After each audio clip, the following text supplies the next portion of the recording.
The Supreme Reality. Debate between Adi Shankara and Mandana Misra. Short play in English. During the time of Adi Shankara, the Purva Mimamsa school had a dominant position in the country. They strictly followed rituals which Shankara recognized as a hindrance to achieving spiritual unification. Shankara wanted to meet and engage in a debate with Kumarya Bhatta, a renowned scholar of Purva Mimamsa who lived in Prayag. When Shankara reached Kumarya Bhatta's location, he witnessed a disturbing sight. In a courtyard, there was a large fire fueled by ice husks burning slowly. Kumarya Bhatta, the leading exponent of Purva Mimamsa philosophy, was immolating himself in the fire for his sins. Shankara pleaded with Kumarya Bhatta to step away from the self-immolation, but he refused. However, just before he succumbed to the flames, Kumarya Bhatta accepted Shankara's Advaita philosophy. He also directed Shankara to meet his primary disciple, Mandana Misra, and convince him to accept the Advaita philosophy. Mandana Misra, who was living in the Madhya Pradesh region, was Kumarya Bhatta's primary disciple and a prominent proponent of the Purva Mimamsa school. Following Kumarya Bhatta's advice, Shankara immediately proceeded to meet and engage in a debate with Mandana Misra. The Supreme Reality. Debate between Adi Shankara and Mandana Misra. Short play in English. Written and directed by Shankara.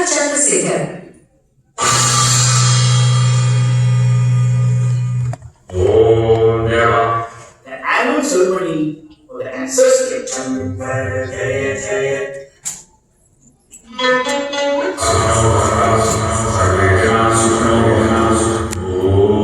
Shanti Shanti Shanti. The annual ceremony for the ancestors was performed so well. All the tasks were done at the right time according to the rituals stipulated by the Shastras. Mandana Misra, there is no one like you in this world who really understands and follows customs and rituals so perfectly. Yes, the whole world knows that the only person is none other than Mandana Misra, who fully learned and understood the Purva Mimamsa and performs the rituals according to the rules of Shastra. Yes, whatever needs to be done should be done according to the scriptures, and doing it in that way is indeed the best. If one maintains focus and thoughtfulness in tasks undertaken, then naturally the work will proceed well. This is what Purva Mimamsa tradition emphasizes. Alright, Sasavani, can you start serving food to the Brahmins, please? Jaya Shankara Hara Hara Shankara Jaya Jaya Shankara Hara Hara Shankara Jaya Jaya Shankara Hara Hara Shankara Jaya Jaya Shankara Hara Hara Shankara. Who is this? Who gave you the permission to enter my house? Swami, this is Shankara. Whoever you may be, ceremony function for my ancestors are going on. Outsiders are not allowed. Go away. Swami, you are welcoming the unknown ancestor to your house with holy mantras but avoiding the real guest with unholy words.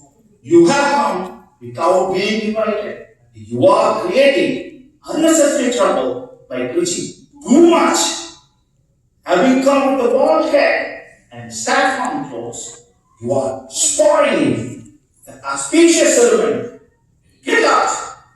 Hey lad, have you come for alms? Don't you know you won't get alms in ceremonial functions? Mandana Misra, if you wish, ask him to sit for Vishnu Bhojan. It is no harm. Swami, I have not come to dine with you. I have come for a debate with you. What? Debate? Yes, on the advice of Kumarilla Bhatta, I have come to engage in a discussion with you to express philosophical views on Advaita. Oh, debate? Are you kidding? What's my age? What's yours? What is my knowledge? And what is yours? What is my experience? And what is yours? I am the authority of Pura Mimamsa tradition, and you don't have anything to debate with me. What do you want to know about me? You are wasting my time. Don't spoil the ancestral ceremony. Don't even stand in front of me. Go away. Mandana Misra Swami, I have not come to waste your time nor spoil your ceremony. As per Kumarilla Bhatta's advice, I have come for engaging in a debate with you. If today is not suitable for this, we can meet tomorrow. This little lad is trying to argue with me. Okay. Since Kumarilla Bhatta has sent you here, I agree to this. Come tomorrow. Now go away. Thank you, Swami. We will meet tomorrow.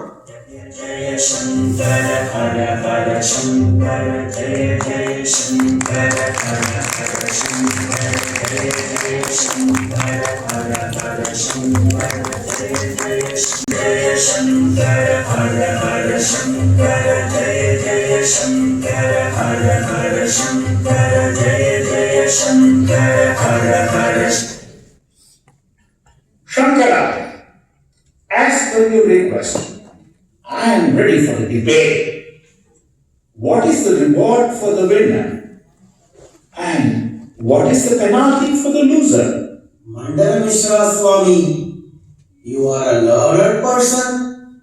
Tell yourself that too. Alright. I'm sure you are going to lose the argument. You tied saffron robe at an early age and became a sannyasi. So, when you lose, take off the saffron, take up the blissful marital life, and return to normal life. Certainly, Swami. I agree to that. But what if you lose? Me, I will never lose. Not so, Swami. According to the scriptures, you follow justice, righteousness, success, and failure are common to all of us. Right? So, If such an event bad to occur, that is, if I lose, I will put on the saffron robe and take sannyasam from you and follow in your footsteps with a begging bowl. Is that sufficient? Swami, what are you saying? Not to worry, Saraswani. It will never happen. okay, Swami. If I lose, I will give up sannyasa and become a householder. But if you lose, you take up sannyasam and follow my steps. Okay, who is going to moderate this debate? Mandana Mishra's wife, Saraswani, has to do it. This is because she is the embodiment of the goddess Saraswati, the deity of wisdom. It seems correct to me that this debate is happening under her leadership. That's a good suggestion. Saraswani, what do you think? Swami, how should I come to a decisive conclusion in your debate? You are my husband, an expert in the path of karma marga. Shankara, on the other hand, is the leader of Advaita philosophy. I don't have the expertise to judge both of your arguments and determine who has succeeded. So, What are you trying to say, Satsavani? I have a solution to this.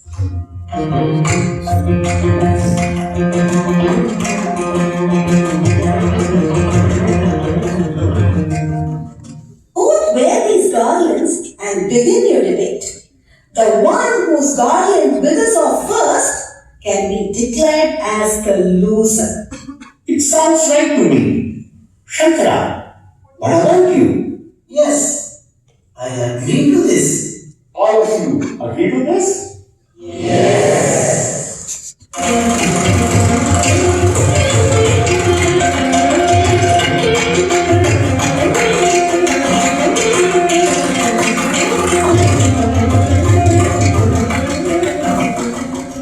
Both of you have garland around your necks that will determine victory or defeat. Now, you may begin your debate. Shankara, you are much younger than me in terms of age, knowledge, and experience. If I start my argument first, you will be stuck making a counter argument. So, I will let you start the debate. So be it, Swami. All is one. Everything is encompassed in Brahman. Brahman is the fullness. Various appearances are merely illusions born out of ignorance, known as Maya. The distinctions like you, I, and other individual entities arise from this illusion. In reality, we are all one. The distinction between the Supreme Soul and the individual soul does not exist in Advaita. The Upanishads, the final part of the Vedas, describe this ultimate truth. What are you talking? You're spouting new words like Upanishad and Brahman. The Vedas emphasize the importance of rituals and regulations. By observing them properly and performing ceremonies, rituals, and sacrifices, one can reach the Supreme Being, which is different from oneself. But you are battling that Supreme Soul and the individual soul are one. Mandana Misra, you are only referring to the first part of the Vedas, known as the Purva Mimamsa, which focuses on the understanding rituals and duties. However, that is not the ultimate conclusion. To comprehend the conclusive teachings of the Vedas, one must investigate the Uttara Mimamsa sections. It is essential to grasp the profound statements within these sections, such as Aham Brahmasmi and Tattvamasi, to gain a true understanding. Aham Brahmasmi? That is, I am Brahman. That means I am the ultimate reality? Wow, Sankara! What courage do you have to say this? How can one declare oneself as God? This is not speaking about oneself outwardly. It is a state of self-realization. The soul that attains this true understanding merges into Brahman. This is what I call as non-duality. Hey Shankara, don't speak incorrectly. As stated in the Vedas and scriptures, it is only through performing karma that one attains the vision of the Supreme Self. It is impossible to attain the Supreme through what you proclaim. What you are stating is the initial stage, the path of action, but it is not the final stage. Blindly following the path of action alone does not reveal Brahman. It is merely a physical task. A person who knows how to do physical tasks will end up having the ego of doing those tasks efficiently. He will not be wise. Are you saying that I am filled with ego? How dare you call me ignorant, who has studied the Vedas? My apologies, Swami. Please don't take it literally. You will remember a story. Once, Lord Vishnu and four-headed Brahma entered into a competition to see who would be the first to see Lord Shiva's feet and head. In search of Lord Shiva's feet, Lord Vishnu took the form of a boar and went down into the earth. In search of his head, Lord Brahma took the form of a bird and flew up to the sky. Vishnu searched for a while and admitted the truth that he could not find the feet of Lord Shiva. But Brahma, who had gone up, lied that he had seen Shiva's crown, holding a sacred flower in his hand as a witness that had fallen from Lord Shiva's head. Yes. I am familiar with the story.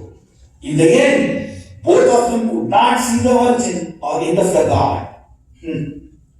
So, what is the connection between this old story and this topic you want to discuss?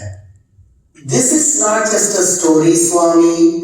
The essence of this narrative goes beyond the common man's understanding. Would you be able to give the real meaning of this old story? What more explanation you are asking for? Any dumb person can clearly say that Lord Shiva is the supreme of the three. Vishnu and Brahma are no match for the greatness of Lord Shiva.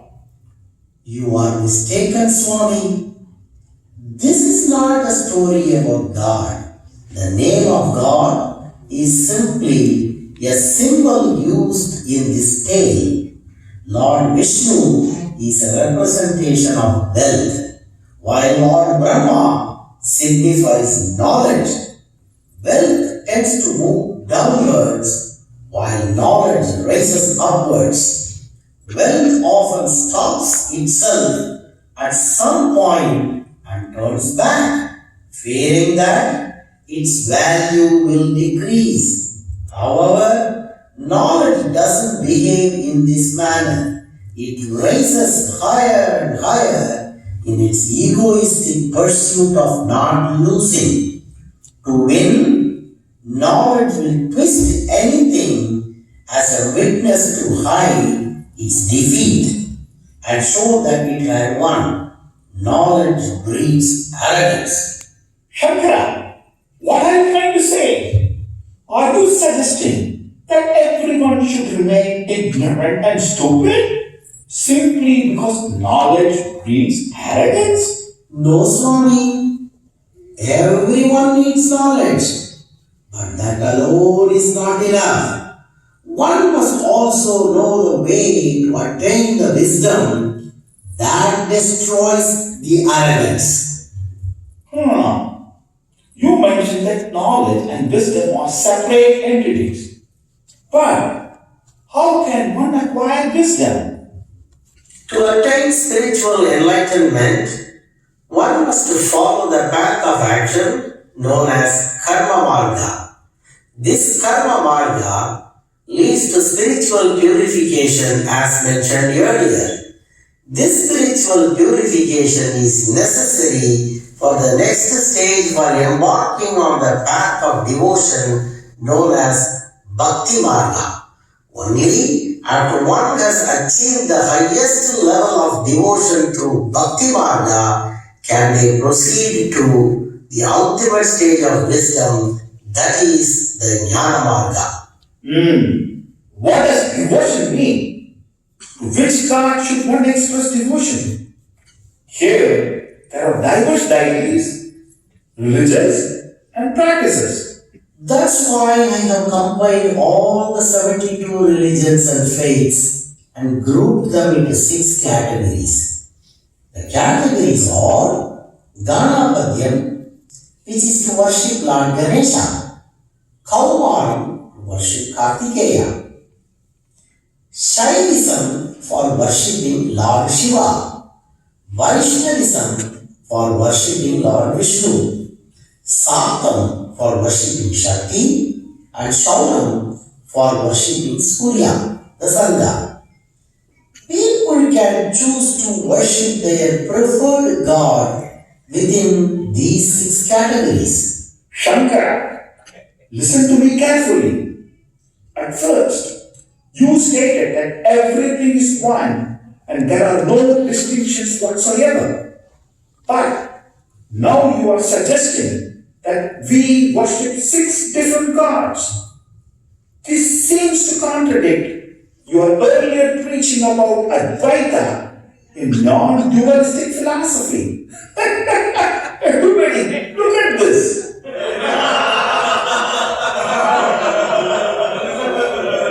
Swami, absolutely there is no contradiction here. My belief that Advaita is the ultimate truth remains unchanged. However, in order to reach and appreciate this state, one must go through various dualistic or pluralistic stages and acknowledge the differences. By understanding and transcending the perspectives on these differences, one can attain the undifferentiated, absolute state of Advaita, which is the Brahman, the supreme reality. Okay, how can one determine if they have truly realized Brahman? The path towards attaining Brahman involves following the 3 stages of karma, bhakti, and jnana. At the end of each stage, one gains a glimpse of the beginning of the next stage. That is, after fully attaining the state of each stage, one must give up the wisdom gained in that stage. By transcending and surpassing the wisdom gained in each stage, one can ultimately attain enlightenment, which is Satyam, the state of completeness and absolute Brahman. You suggested first obtaining wisdom, but then advising to drop it. You are confusing, Sankara. There is no confusion here, Swami. In this world of illusions, we go through different experiences. We gather them, organize them, and acquire them as knowledge. As we go through our lives, we gain various types of knowledge. We analyze that knowledge and gain true understanding from it. Eventually, by delving deeper into that understanding, we achieve the ultimate wisdom known as Brahman. Is that to say we acquire some other thing from the same thing? No. We gain something superior from the same thing. Once we obtain that superior thing, discard what we had before. How to discard what we had before? Simple. It is like using a thorn to remove another thorn that is stuck in the foot. Once the thorn is removed, don't we discard both thorns? If you keep discarding items one by one like this, what will remain in the end? It will result in the realization of the supreme reality known as Brahman, where everything is encompassed within it. This is the true enlightenment, the state of Advaita. How can one easily understand Advaita? Advaita means completeness in its ultimate form. It is a state of complete unity where all differences merge into one entity. For instance, theistic and atheistic beliefs come together in the same sphere. Truth and falsehood merge at the same point, and day and night unite. Advaita is the central point where everything that appears more than one in this world comes together. Shankara, in that case, what about other philosophies that exist in this world? All other philosophies are simply transformations of Advaita. They are not separate entities. Advaita encompasses all philosophies and beliefs within itself. The ultimate state of all philosophies is Advaita. It is both the origin and conclusion of everything. It transcends time, space, and all dimensions. If everything is one, why do different life forms exist? Why do they manifest differently, Shankara? What is your explanation for this? When a soul has not attained the supreme being, it takes birth. This birth cycle continues until the soul is absorbed into Brahman. When it takes birth, it requires a body, and upon acquiring a body, it gains a mind. The mind is the dwelling place for various qualities, both virtues and vices. These qualities ripple through our minds. If desire and lust arise in the mind, the body experiences them. Similarly, if anger arises in the mind, the body experiences that anger. These qualities persist in the mind as long as it exists. However, if the mind is absent, these qualities cease to exist. The state without these qualities is the spiritual state, which one must realize and attain within oneself.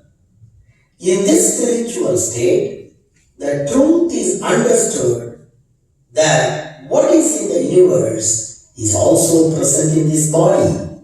That is, when the true nature of this universe, where everything is encompassed in one, becomes obvious, the ultimate truth that the individual soul and the supreme soul are one and the same would be brightly visible.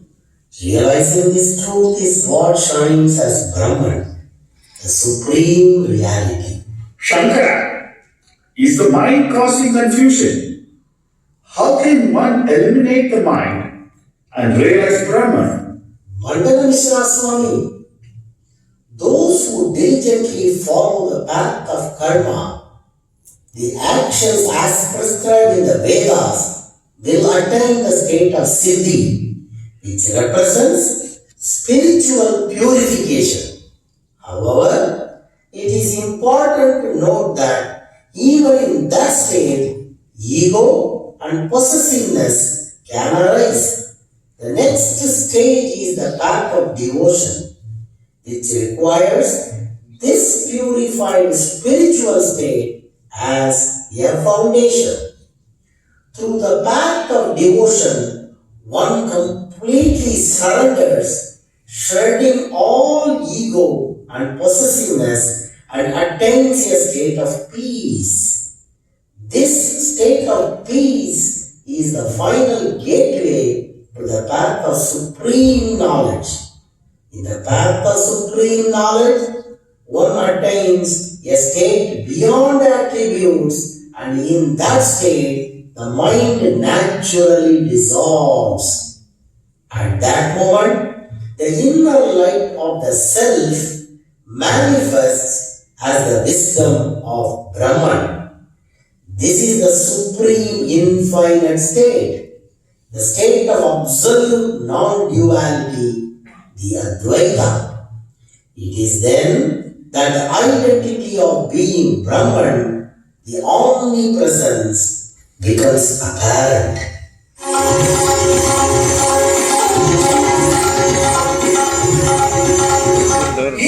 Hey, look!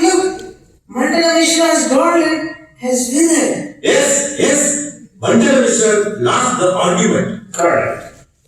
In this debate, Shankara emerged as the winner.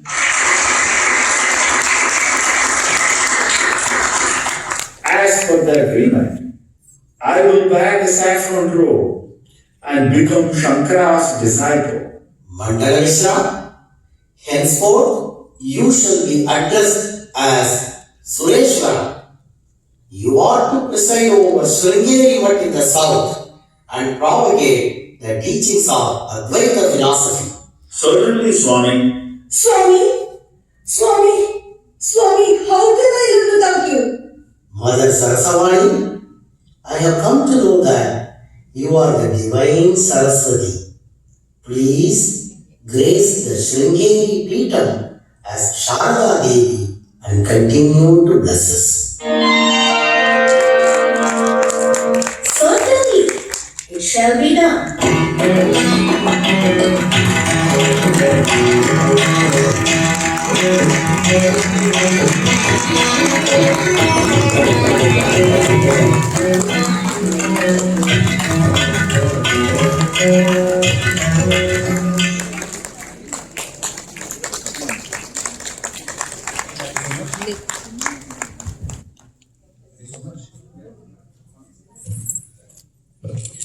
Thank you so much. Hello. A little louder. Thank you all so much. The supreme reality, the team.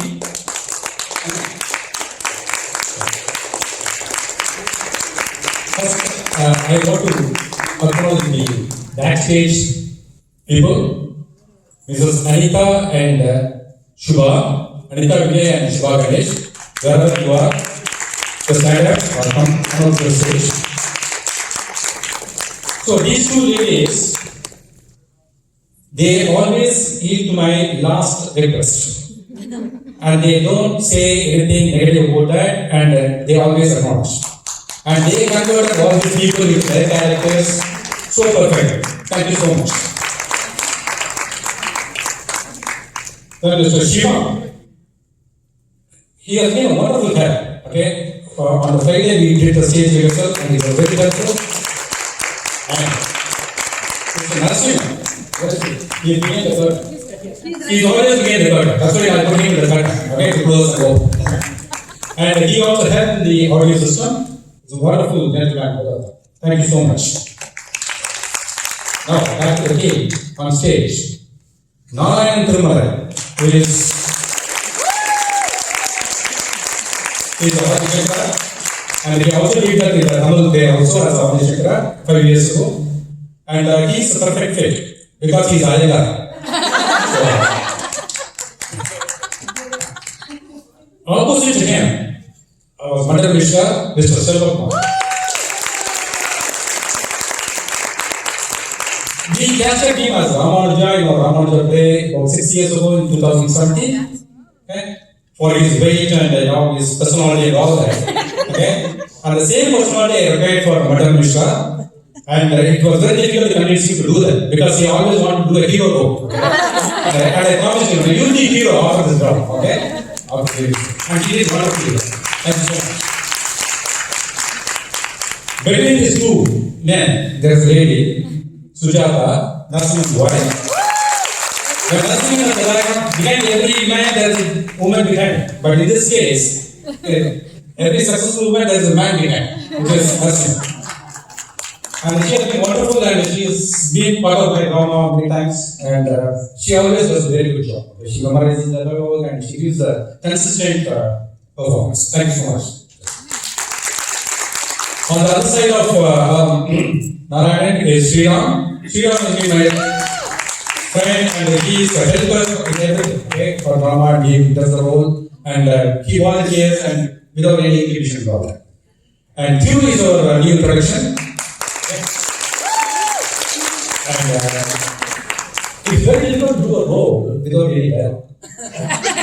with dialogue you can do somehow you know someone is fine. Okay, but you know they did a wonderful job, Shri and Thiru, as well as the Brahmins here on the Mandana Misra side. Okay. At the last minute, I have requested Mr. Vishnu Bharati and Sanatji to be part of the Brahmin group, and they did so well. Okay. They didn't ask for the money. That's the best part of it. Thank you, sir. And next to Silva is Ganesh, who is he grows a beard just out of Shubha's touch. Okay? Shubha is his wife, and he is also very helpful, and he doesn't mean, it doesn't mind anything. Hey, sir, you do that. Okay, that type of person. Deva is another white person. Okay? And very regularly, and he has been a part of the drama for several days. He did a Mahavishnu role in the Sarvam Brahmaya Madhushankara drama. Very good. And Vijay is Anita's better half. And most recently, exactly. So he is part of the Hindu Dharma. Okay, and so he is doing a very small role. That's why I put him as a Sundari role in the Murugan play drama. He was that. And the next one is Mr. Arun. I'm seeing him for the first time. Okay, and he was eating vada downstairs, and we told him to come and put the vada and come upstairs, and he did that. Thank you so much. Thank you all. I think I mentioned everyone. Thank you so much for watching that.